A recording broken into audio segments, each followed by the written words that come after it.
ನಮ್ಮೆಲ್ಲರ ಪ್ರೀತಿಯ ನಾಯಕರು ಆಗಿರ್ತಕ್ಕಂಥ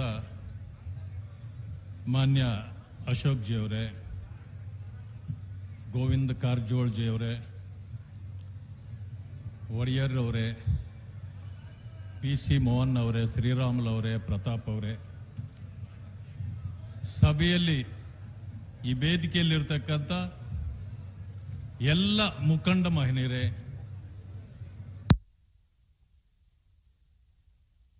ಇರ್ತಕ್ಕಂಥ ಕಾಯಕ ಸಮುದಾಯದ ಎಲ್ಲ ನನ್ನ ಬಂಧುಗಳೇ,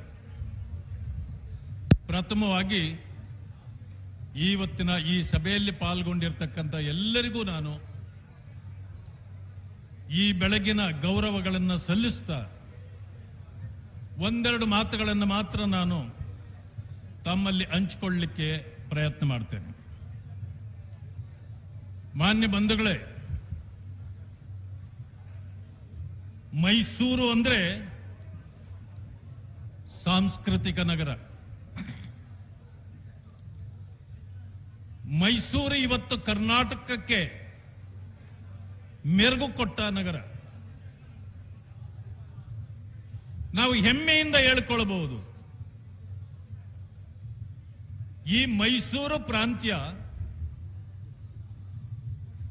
ಅಭಿವೃದ್ಧಿ ಶೂನ್ಯವಾಗಿದ್ದಿದ್ರೆ ಈ ಮಟ್ಟಕ್ಕೆ ಸಾಂಸ್ಕೃತಿಕ ನಗರವಾಗಿ ಬೆಂಗಳೂರಿನಿಂದ ಹಿಡಿದು ಅಭಿವೃದ್ಧಿ ಇಲ್ಲದೆ ಇದ್ದಿದ್ರೆ ಭವಿಷ್ಯ ಕರ್ನಾಟಕಕ್ಕೆ ಇಂಥ ಮೆರುಗು ಬರಲಿಕ್ಕೆ ಸಾಧ್ಯವೇ ಇರಲಿಲ್ಲ. ಇದಕ್ಕೆ ಕಾರಣ ನಮ್ಮನ್ನ ಆಡಳಿತ ಮಾಡಿದ ಯಾವುದೇ ಸರ್ಕಾರ ಅಲ್ಲ, ಮುಖ್ಯಮಂತ್ರಿಗಳಲ್ಲ. ಇದಕ್ಕೆ ಮೆರುಗು ತಂದು ಕೊಟ್ಟವರು ಕೃಷ್ಣರಾಜೇಂದ್ರ ಒಡೆಯರ್ ಅವರು.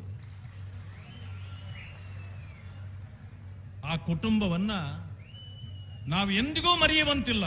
ಇವತ್ತಿಗೂ ಕೂಡ ಅವರನ್ನು ನಾವು ಸ್ಮರಣೆ ಮಾಡಿ ನಮ್ಮ ಮಾತುಗಳನ್ನು ನಾವು ಪ್ರಾರಂಭ ಮಾಡಬೇಕು.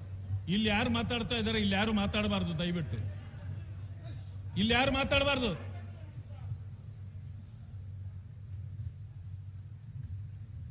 ಮಾನ್ಯ ಬಂಧುಗಳೇ, ಮೈಸೂರು ಇಷ್ಟು ಹೆಸರುವಾಸಿ ಆಗಿದ್ರು, ರಾಜಮನೆತನದ ಆಡಳಿತ ಹೋಗಿ ಪ್ರಜಾಪ್ರಭುತ್ವ ಸ್ಥಾಪನೆ ಆದ ನಂತರ ಕರ್ನಾಟಕಕ್ಕೆ ಹಲವು ಭಾಗಗಳು ಸೇರಿ ಅಖಂಡ ಕರ್ನಾಟಕವಾಗಿ ಇವತ್ತು ಈ ಹಳೆ ಮೈಸೂರು ಪ್ರಾಂತ್ಯ ಅಂತ ನಾವು ಏನ್ ಹೇಳ್ತೇವೋ ಇದರ ಎತ್ತರಕ್ಕೆ ಬೆಳೆಯಲಿಕ್ಕೆ ಇನ್ನೂ ಅನೇಕ ಭಾಗಗಳು ತುಂಬಾ ಹಿಂದೆ ಬಿದ್ದಿವೆ. ಆಡಳಿತ ಮಾಡತಕ್ಕಂಥ ಸರ್ಕಾರಗಳು ಅದರ ಬಗ್ಗೆ ಒತ್ತು ಕೊಡಬೇಕು. ನಾಯಕತ್ವ ಎಲ್ಲ ಕಡೆಯಿಂದಲೂ ಕೂಡ ಹಾಗೆ ಪ್ರೇರೇಪಣೆ ಸಿಕ್ಕಿ ಬೆಳೆಯಬೇಕು. ಎಲ್ಲಕ್ಕಿಂತ ಮಿಗಿಲಾಗಿ ಕಾಯಕ ಸಮುದಾಯಗಳು ಶ್ರಮಜೀವಿಗಳು. ಕಾಯಕವಿಲ್ಲದೆ ಬದುಕಿಲ್ಲ, ಜೀವನ ಇಲ್ಲ. ಹಾಗಿದ್ರೆ ಅವರಿಗೆ ಆಡಳಿತ ಮಾಡತಕ್ಕಂಥ ಸರ್ಕಾರಗಳು ಪೂರಕವಾದ ವಾತಾವರಣವನ್ನ ಸೃಷ್ಟಿ ಮಾಡಿ ಕೊಡೋದರ ಬದಲಿಗೆ ಅವರ ಕೈಗಳಿಗೆ ಕೆಲಸವನ್ನು ಕೊಡಬೇಕು ಅಂತಕ್ಕಂಥದ್ದು. ಆದರೆ ಕರ್ನಾಟಕದಲ್ಲಿ ಇವತ್ತಿನವರೆಗೂ ಕೂಡ ಆಡಳಿತ ಮಾಡತಕ್ಕಂಥ ಸರ್ಕಾರ ಆ ನಿಟ್ಟಿನಲ್ಲಿ ಚಿಂತೆ ಮಾಡೋದಿಲ್ಲ. ಅದೇ ಕೇಂದ್ರ ಸರ್ಕಾರ ನೋಡಿ,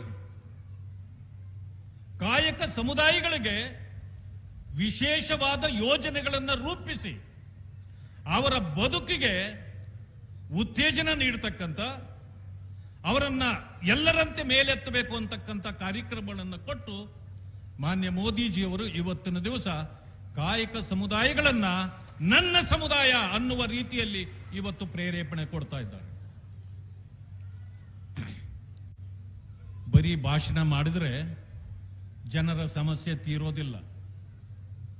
ಆಡಳಿತ ಮಾಡತಕ್ಕಂಥ ಸರ್ಕಾರ ಪಕ್ಷಗಳು ಜನರ ಹಿತ ಚಿಂತನೆ ಮಾಡುವುದರ ಬದಲಾಗಿ ಅಧಿಕಾರ ಅಧಿಕಾರ ಅಧಿಕಾರ ಅಂತೇಳಿ ಪ್ರತಿನಿತ್ಯ ಅಧಿಕಾರಕ್ಕಾಗಿ ಇವತ್ತು ಏನೆಲ್ಲ ಮಾಡ್ತಿದ್ದಾರೆ ಅಂತಕ್ಕಂಥದ್ದನ್ನು ನಿಮಗೆ ನಾವು ಹೇಳಿಕೊಡ್ಬೇಕಾಗಿಲ್ಲ.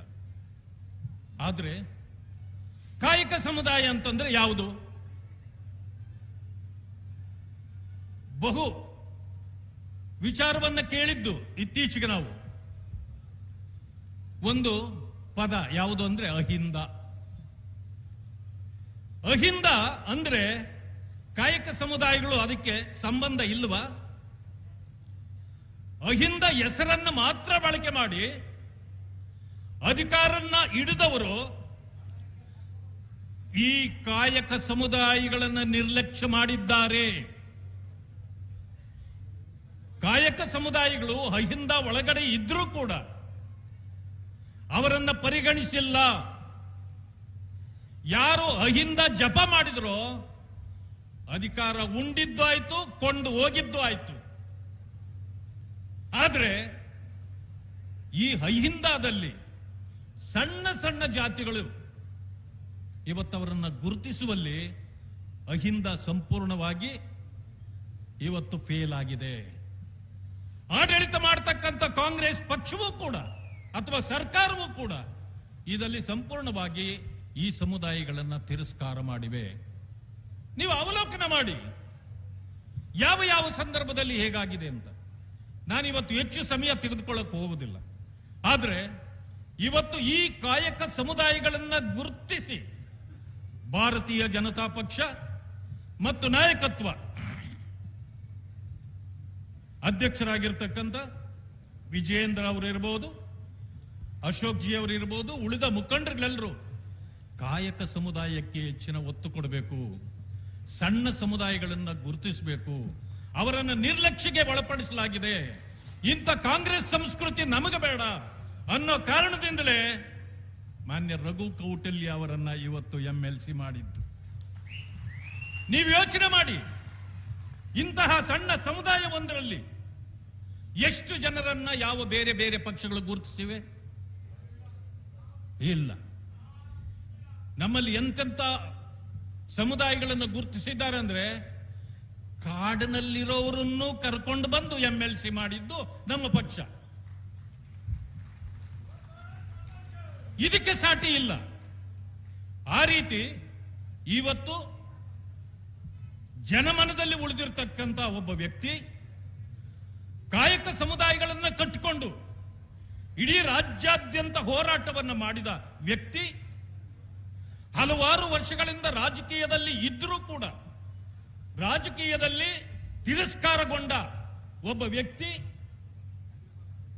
ಜನವನ್ನ ಜೊತೆಯಲ್ಲೇ ಇಟ್ಕೊಂಡು ಬೆಳೀತಿದ್ರು ಕೂಡ ಬುದ್ಧಿವಂತಿಕೆಗೆ ಬೆಲೆ ಇಲ್ಲ. ಅಂತಹ ವ್ಯಕ್ತಿಯನ್ನ ಇವತ್ತು ಭಾರತೀಯ ಜನತಾ ಪಕ್ಷ ಸೂಕ್ತ ವ್ಯಕ್ತಿಗೆ ಸೂಕ್ತ ಸ್ಥಾನಮಾನ ಅಂತಕ್ಕಂಥ ನೀತಿಯ ಅಡಿಯಲ್ಲಿ ರಘು ಕೌಟಿಲ್ಯ ಅವರನ್ನ ಇವತ್ತು MLCಯನ್ನಾಗಿ ಮಾಡಿದ. ಹೆಮ್ಮೆ ಪಡಬೇಕು ನಾವು. ಸಣ್ಣ ಸಣ್ಣ ಸಮುದಾಯಗಳು ಯಾರೇ ಆಗಿದ್ರೂ ಕೂಡ ನಮ್ಮನ್ನು ಕೂಡ ಗುರುತಿಸ್ತಕ್ಕಂಥ ಒಂದು ಪಕ್ಷ ಇದೆ. ಆ ಪಕ್ಷ ಸ್ವತಂತ್ರವನ್ನೇ ತಂದು ಕೊಟ್ಟು ಬಿಟ್ಟಿವಿ ನಾವಂತ ಹೇಳ್ಕೊಳ್ಳುವಂತ ಪಕ್ಷ ಕೂಡ ಇಂಥ ಕೆಲಸವನ್ನ ಮಾಡಿರಲಿಲ್ಲ. ಆದ್ರೆ ಭಾರತೀಯ ಜನತಾ ಪಕ್ಷ ಮತ್ತು ನಾಯಕತ್ವ ಈ ರೀತಿಯ ಒಂದು ಸಣ್ಣ ಸಮುದಾಯಗಳನ್ನ ಪ್ರೇರೇಪಿಸ್ತಕ್ಕಂಥ, ಒಟ್ಟುಗೂಡಿಸ್ತಕ್ಕಂಥ, ಅವಕಾಶಗಳನ್ನ ಕಲ್ಪಿಸಿಕೊಡ್ತಕ್ಕಂಥ ಕೆಲಸವನ್ನು ಕೂಡ ಮಾಡ್ತದೆ ಅಂತಕ್ಕಂಥ ಹೆಮ್ಮೆಯಿಂದ ಇವತ್ತು ನಾವು ಹೇಳ್ಕೊಳ್ತೇವೆ. ನೀವು ಕೂಡ ಯೋಚನೆ ಮಾಡಬೇಕು. ನಾವು ಯಾವ್ಯಾವುದೋ ಅಂಶಗಳಿಗೆ ಬಿದ್ದೋಗ್ತೇವೆ. ಯಾವುದೋ ಸಂದರ್ಭದಲ್ಲಿ ಚುನಾವಣೆಯಲ್ಲಿ ಸುಳ್ಳುಗಳನ್ನು ಹೇಳಿದವರಿಗೆ ಮೋಸ ಮಾಡಿದರೂ ಕೂಡ ಸರಿ ಅನ್ನೋ ಅವರ ಜೊತೆಯಲ್ಲೇ ಇರತಕ್ಕಂಥವರನ್ನ ನಾವು ಕಂಡಿದ್ದೇವೆ. ದಲಿತ ಸಮುದಾಯಗಳ ಪರಿಸ್ಥಿತಿಯೂ ಕೂಡ ಇದೆ. ಅವರು ಕೂಡ ಚಿಂತನೆ ಮಾಡಬೇಕಾಗಿದೆ. ಯಾಕೆ ಅಂತಂದ್ರೆ ನೀವೊಂದು ದೊಡ್ಡ ಹೆಸರನ್ನ ಈ ಭಾಗದಲ್ಲಿ ಕೇಳಿ ಇರ್ತೀರಿ. ದಿವಂಗತ ಮಾನ್ಯ ಶ್ರೀನಿವಾಸ್ ಪ್ರಸಾದ್ ಅವರು ಬಹುದಿನಗಳ ಕಾಲ, ವರ್ಷಗಳ ಕಾಲ ಈ ಪ್ರಾಂತ್ಯದಿಂದ, ತಳ ಸಮುದಾಯದಿಂದ ಬಂದು ರಾಜಕೀಯ ನೇತಾರನಾಗಿ ಇಡೀ ರಾಷ್ಟ್ರಕ್ಕೆ ಮತ್ತು ರಾಜ್ಯಕ್ಕೆ ಕೊಡುಗೆ ಕೊಟ್ಟ ಒಬ್ಬ ವ್ಯಕ್ತಿ ಯಾರಾದರೂ ಇದ್ರೆ ಅದು ಶ್ರೀನಿವಾಸ್ ಪ್ರಸಾದ್ ಅವರು. ಅವರು ಒಂದು ಸಾರಿ ಗರ್ಜನೆ ಮಾಡಿದರೆ ಸಾಕು, ಸಮಸ್ಯೆಗಳು ತಾನಾಗೆ ಹೋಗುತ್ತಿದ್ವು. ಅಂತ ವ್ಯಕ್ತಿಯನ್ನ ಕಾಂಗ್ರೆಸ್ ನಡೆಸಿಕೊಂಡಿದ್ದೇಗೆ? ಮಧ್ಯರಾತ್ರಿಯಲ್ಲಿ ಮಂತ್ರಿಯಾಗಿದ್ದವರನ್ನ ಹೊರದಬ್ಬಿದ ಕಾಂಗ್ರೆಸ್. ಇಂಥದ್ದನ್ನು ನಾವು ಬೆಂಬಲಿಸಬೇಕಿತ್ತ? ಅವರು ಮಾಡಿದ ಅಪರಾಧವಾದರೂ ಏನಾಗಿತ್ತು? ಯಾವ ಅಪರಾಧವೂ ಇಲ್ಲ. ಆದರೆ ಅವರನ್ನ ಹೊರದಬ್ಬಿದ್ರು. ಅವರನ್ನು ಮಾತ್ರ ಅಲ್ಲ, ಇನ್ನು ಸಿನಿಮಾ ರಂಗದಲ್ಲಿಯೂ ಕೂಡ ಉತ್ತಮ ಹೆಸರು ಗಳಿಸಿದ್ದ ಮಂಡ್ಯದ ಗಂಡು ಅಂತಕ್ಕಂಥ ಅಂಬರೀಷ್ ಅವರನ್ನು ಕೂಡ ಅವತ್ತೇ ಹೊರಗಾಕಿದ್ರು. ಇದು ಅವರ ಸಂಸ್ಕೃತಿ. ಇದಕ್ಕಿಂತ ಹಿಂದೆ ಬಿ ಬಸವಲಿಂಗಪ್ಪ ಅಂತಂದ್ರೆ ಈ ರಾಜ್ಯದಲ್ಲಿ ದಲಿತರ ಹುಲಿ ಅಂತ ಹೆಸರು. ಮುಖ್ಯಮಂತ್ರಿ ಹಾಗೇ ಬಿಟ್ರು ಅಂತಿದ್ವಿ ನಾವು. ಕಾಂಗ್ರೆಸ್ ಪಕ್ಷ ರಾತ್ರೋರಾತ್ರಿ ಮಂತ್ರಿಗಿರಿಯನ್ನು ಕೊಡದೆ ಹೊರ ಹಾಕಿಬಿಟ್ರು. ಆ ಒಂದು ಟೆನ್ಷನ್ ನಲ್ಲಿ ಬ್ರೈನ್ ಎವರೇಜ್ ಆಗಿ ಪಾಪ ನಮ್ಮಿಂದ ತೀರ್ಕೊಂಡು ಹೋದ್ರು. ಎಂತ ಆಪತ್ತುಗಳನ್ನ ದಲಿತ ಸಮುದಾಯಗಳಿಗೆ ಮತ್ತು ಈ ತಳ ಸಮುದಾಯಗಳಿಗೆ, ಕಾಯಕ ಸಮುದಾಯಗಳಿಗೆ ಅನ್ಯಾಯವನ್ನ ಮಾಡಿರ್ತಕ್ಕಂಥ ಪಕ್ಷ ಯಾವುದಾದ್ರೂ ಈ ರಾಜ್ಯದಲ್ಲಿ, ರಾಷ್ಟ್ರದಲ್ಲಿ ಇದ್ರೆ ಅದು ಕೇವಲ ಕಾಂಗ್ರೆಸ್ ಪಕ್ಷ. ಆದ್ರಿಂದ ಅಂತ ಪಕ್ಷವನ್ನು ನಾವು ಇವತ್ತು ತಿರಸ್ಕಾರ ಮಾಡಬೇಕಾಗಿ, ನಾನು ಎಲ್ಲ ಸಂಘಟನೆಗಳಿಗೆ ನಾನು ಒಂದು ಕರೆ ಕೊಡ್ತೇನೆ. ಗ್ಯಾರಂಟಿಗಳ ಹೆಸರಿನಲ್ಲಿ ನನಗೂ ಫ್ರೀ, ನಿನಗೂ ಫ್ರೀ, ನನ್ನ ಹೆಂಡತಿಗೂ ಫ್ರೀ ಅಂದ್ರಲ್ಲ, ಇವತ್ತೇನಾಯ್ತು ಅದ್ರ ಸಮಸ್ಯೆ? ಫ್ರೀ ಇದೆಯಾ? ಜಾತಿ ಹುಡುಕಿ ಗ್ಯಾರಂಟಿ ಕೊಡಕ್ಕೆ ಪ್ರಾರಂಭ ಮಾಡಿಬಿಟ್ಟಿದ್ದೀರಲ್ಲ ನೀವು. ಗ್ಯಾರಂಟಿಗೆ ಜಾತಿ ಇದೆಯಾ? ಜಾತಿ ಇರಲಿಲ್ಲ, ಈಗ ಯಾಕೆ ಜಾತಿ ಬಂತು? ಅಂದ್ರೆ ಮೋಸ ವಂಚನೆಗೆ ಹೆಸರಾದ ಕಾಂಗ್ರೆಸ್ ಪಕ್ಷ. ನಾನಿವತ್ತು ಹೇಳ್ತೇನೆ, 42,000 ಕೋಟಿ ಒಂದು ವರ್ಷಕ್ಕೆ SCP THP ಹಣ ಕೊಡ್ತಿದ್ದೀವಿ ದಲಿತರಿಗೆ ಅಂತ ಘೋಷಣೆ ಮಾಡ್ತದೆ. ಮಾಡಿ ಘೋಷಣೆ, ನಾವೇನು ಅದಕ್ಕೆ ವಿರೋಧ ಇಲ್ಲ. ಆದ್ರೆ ಘೋಷಣೆ ಮಾಡಿದ ಮೇಲೆ ಅದನ್ನು ಕೊಡಬೇಕು. ಬರೀ ಘೋಷಣೆ ಮಾಡಿ ಜೊತೆಯಲ್ಲಿ ಶೋಷಣೆ ಮಾಡೋದು ಇದು ಸರಿಯಾದ ಕ್ರಮ ಅಲ್ಲ. ಯಾವಾಗಲೂ ಕೂಡ ಶೋಷಣೆ ಘೋಷಣೆಗಳು ಒಟ್ಟಿಗೆ ಹೋಗಲಿಕ್ಕೆ ಸಾಧ್ಯ ಇಲ್ಲ. ಆದ್ರೆ ನನ್ನ ದಲಿತ ಅಣ್ಣ ತಮ್ಮಂದ್ರು ಯಾಕೆ ಇದನ್ನು ಅರ್ಥ ಮಾಡ್ಕೊಳ್ತಿಲ್ಲ? ಅರ್ಥ ಮಾಡ್ಕೊಳ್ಬೇಕಲ್ಲ. ಬಿಜೆಪಿ ಅಧಿಕಾರಕ್ಕೆ ಬಂದಿದೆ ಅಂದ್ರೆ ಕೆಲವು ದಲಿತ ನಾಯಕರು ರಸ್ತೆಯಿಂದ ಮನೆಗೆ ಹೋಗೋದೇ ಇಲ್ಲ. ಹೋರಾಟ, ಸಾಯಂಕಾಲ ಆದ್ಮೇಲೆ ತೂರಾಟ,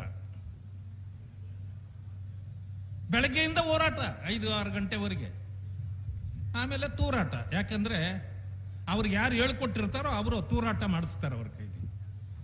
ಈಗ ದಲಿತ ಸಮುದಾಯಗಳಿಗೆ ಇಟ್ಟ ಹಣ ಸಂಪೂರ್ಣ ನುಂಗಿದ್ದೀರಲ್ಲ, ಯಾಕೆ ನಿಮ್ಮ ಹೋರಾಟ ಬರ್ತಾ ಇಲ್ಲ? ಈಚೆಗೆ ಬರ್ತಾ ಇಲ್ಲ ನೀವು? ಎಲ್ಲ ಸಮಸ್ಯೆಗಳಿಗೂ ಹೋರಾಟವೇ ಔಷಧಿ ಅಲ್ಲ.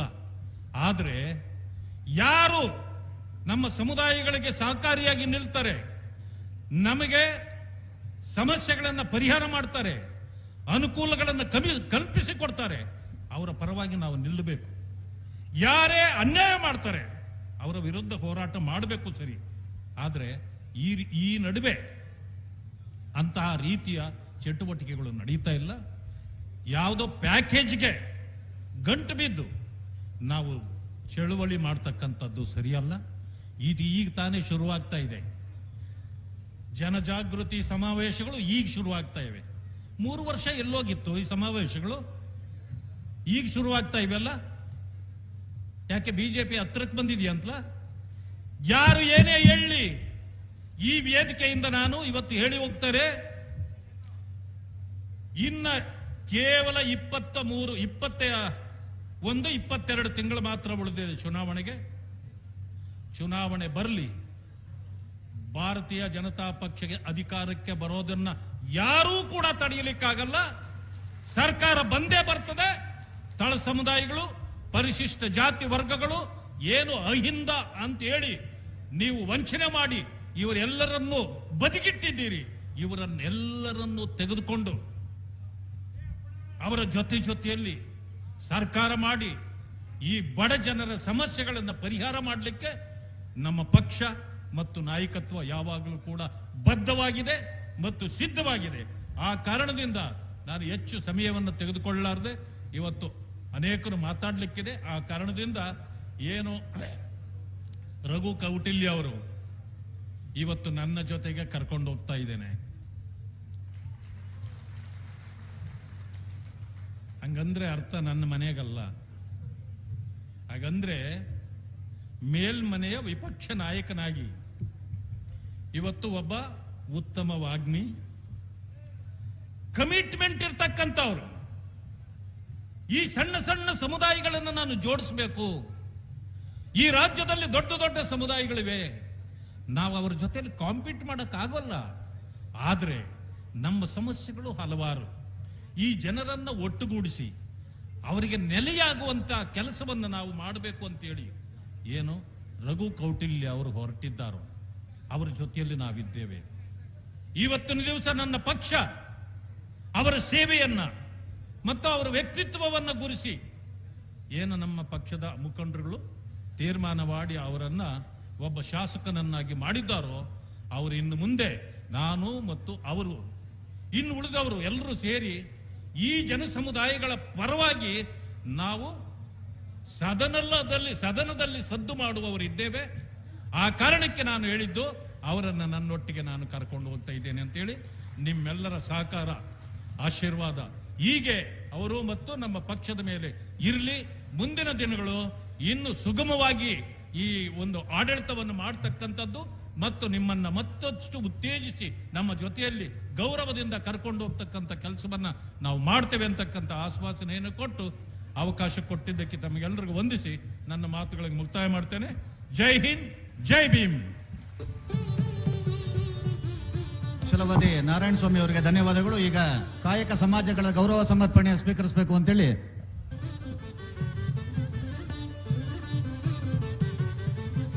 ನಂತರ ಮೈಸೂರಿನ ಮಾಜಿ ಸಂಸದರಾಗಿರ್ತಕ್ಕಂತಹ ನೇರ ನುಡಿಗೆ ಹೆಸರಾಗಿರ್ತಕ್ಕಂತಹ ಪ್ರತಾಪ್ ಸಿಂಹನ್ ಅವರು ಸಭೆಯನ್ನು ಕುರಿತು ಮಾತಾಡಬೇಕು ಅಂತೇಳಿ ಕೇಳ್ಕೊಳ್ತೇವೆ.